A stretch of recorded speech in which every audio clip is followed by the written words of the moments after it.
Hi viewers, welcome to Dreamy Channel. வீடியோக்குள்ள போறதுக்கு முன்னாடி Dreamy சேனலை சப்ஸ்கிரைப் பண்ணாதவங்க சப்ஸ்கிரைப் பண்ணிடுங்க.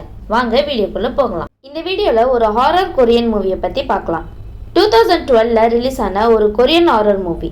இந்த மூவி எதை பேஸ் பண்ணி பார்த்தீங்கன்னா ஆவிகள் அப்புறம் இயற்கை அப்பாற்பட்ட சக்திகளை மயமா கொண்டு ஒரு பெண்ணோட ஆவி பழி வாங்குவது போல இந்த மூவி அமைஞ்சிருக்கும். இந்த மூவில மெயின் லீடா ஜெங்வான்னு ஒரு ஆர்ட் ஸ்டூடெண்ட் இருப்பா. அவ ஒரு நாள் அவ இருந்த பிளேஸை சேஞ்ச் பண்ணிட்டு ஒரு புது அபார்ட்மெண்ட்டுக்கு மூவ் ஆகுறா.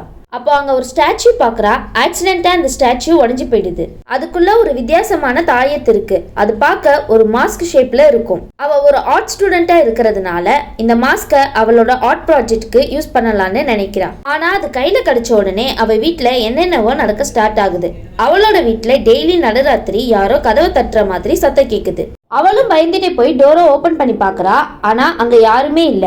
மறுபடியும் அந்த பயத்தோடவே அந்த நைட்டு ஃபுல்லா தூங்காம இருக்கிறா. அதுக்கப்புறம் ஒரு நாள் நைட்டு காலேஜ் முடிச்சுட்டு வீட்டுக்கு ரிட்டர்ன் வந்தப்போ அவ ரூமுக்கு போறதுக்கு லிஃப்ட்ல போறா. அப்போ அந்த லிஃப்டை யாரும் ஸ்டாப் பண்றாங்க. அந்த லிஃப்ட் முன்னாடி வெறுங்காலோட ஒரு ஃபுட் ஸ்டெப் மட்டும் உள்ள வச்சு லிஃப்டை ஹோல்ட் பண்றாங்க. அது ஒரு ஸ்ட்ரேஞ்ச் உமன். நல்ல தலைமுடிய விரிச்சு போட்டு லிஃப்ட் உள்ள என்ட்ரி தர ஒரு பேய். அதுக்கப்புறம் அந்த ஸ்ட்ரேஞ்ச் உமன் லிஃப்ட்ல இருந்து இறங்கி ஜெங்வாவோட பக்கத்து வீட்டு கதவை தட்டிட்டு இருக்கா. ஃபர்ஸ்ட் மெதுவா தட்டின அந்த ஸ்ட்ரேஞ்ச் உமன் போக போக வேகமா தட்டுறா. ஜெங்வா அந்த ஸ்ட்ரேஞ்ச் உமனை பார்த்து பயந்துட்டே அவ ரூம்குள்ள போய் கதவை க்ளோஸ் பண்ணிப்பா. உடனே போலீஸ்க்கு கால் பண்ண ட்ரை பண்றா. பட் டோர் கதவை தட்டுற சவுண்ட் ஸ்டாப் ஆகுது. அப்ப மெதுவா ஜெங்வா டோரை ஓபன் பண்ணி பாக்குறா. ஆனா அங்க யாருமே இருக்க மாட்டாங்க. ஜெங்வாவோட ஃபேமிலி ஒரு மந்திரவாதி பரம்பரை. இந்த மாஸ்க் ஒரு சபித்த பொருள். இதனால அவ லைஃப்ல நிறைய passion, murder and hypnotic events நடக்குது. அவங்க பக்கத்து வீட்டுல ஒரு பையன் இருக்கான், டூயுக். அவங்களுக்குள்ள லவ் ஸ்டார்ட் ஆகுது. ஆனா அந்த பில்டிங்ல நிறைய மர்டர்ஸ்லாம் நடக்க ஸ்டார்ட் ஆகுது. இந்த மாஸ்க் பின்னாடி ஒரு சாபம் இருக்கு. அது மூலமா ஒரு ஆவி எல்லாரையுமே கல்லா மாத்திடும். படத்தோட கிளைமேக்ஸ்ல தான் தெரியும் அந்த ஸ்ட்ரேஞ்சர் கதவை தட்டிட்டு இருந்த ஸ்ட்ரேஞ்சர் உமன் ஒரு மாடல்னு. அவ டூயுக்கோட எக்ஸ் கேர்ள் ஃப்ரெண்ட்.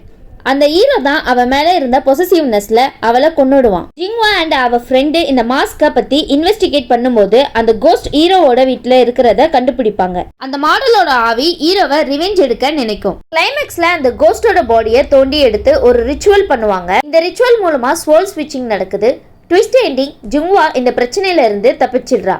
ஆனா அந்த மாஸ்கோட இன்ஃப்ளூயன்ஸ் அப்படியே இருக்கும். ஃபைனலா ஹீரோவை கொன்னதுக்கு அப்புறம் தான் அந்த ஸ்ட்ரேஞ்சர் உமன் ஆவிக்கு நீதி கிடைக்கிற மாதிரி ஸ்டோரி எண்டிங் ஆகுது. இந்த மூவி ஃபர்ஸ்ட் MPN சேனல்ல 70 மினிட்ஸ் டிவி மூவி ஷோல ரிலீஸ் ஆச்சு. அப்புறம் மூவி சூப்பரா மூவ் ஆனதுனால எக்ஸ்ட்ரா சீன்ஸ் ஆட் பண்ணி 100 மினிட்ஸ் தியேட்ரிக்கல் வெர்ஷன்ல ரீரிலீஸ் பண்ணாங்க. இது ஒரு horror, romance and super nature thrilling மூவின்னு சொல்லலாம். உங்க வீட்டு கதவை யாராவது மிட் நைட்ல தட்டுனா உங்க ரியாக்ஷன் எப்படி இருக்கும் அண்ட் நீங்க என்ன பண்ணுவீங்கன்னு கமெண்ட்ல சொல்லுங்க.